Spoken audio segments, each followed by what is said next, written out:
مری کے مزمل عباسی فرضی نام اپنے گھر والوں سے مل کر خوش تو تھے، مگر ان کے چہرے پر مایوسی، تھکن اور برسوں کے انتظار کا عکس نمایاں تھا۔ وہ 30 برس قبل ڈنکی لگا کر برطانیہ گئے تھے۔ وہ کہتے ہیں کہ یہ ایک ایسی غلطی تھی جس نے مجھے برسوں اپنے خاندان سے دور رکھا، اور میں ایسی مشکلات سے گزرا جنہیں لفظوں میں بیان کرنا ممکن نہیں۔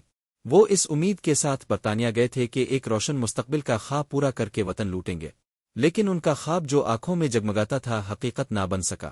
زمل عباسی نے اردو نیوز کو اپنی کہانی سناتے ہوئے بتایا کہ 1995 میں شادی کے 6 ماہ بعد ایک ایجنٹ نے انہیں غیر قانونی طریقے سے برطانیہ جانے پر آمادہ کر لیا۔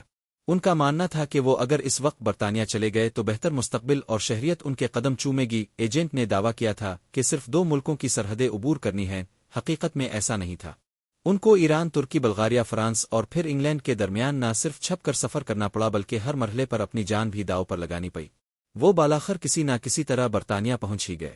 پہنچتے ہی تھکن کچھ کم ضرور ہوئی، لیکن مشکلات کا ایک نیا سلسلہ شروع ہو چکا تھا۔ ایک طرف غیر قانونی حیثیت اور دوسری طرف قسمت کی ستم ظریفی۔ قانونی دستاویزات کے بغیر انہیں نوکری تلاش کرنے میں سخت دشواری ہوئی۔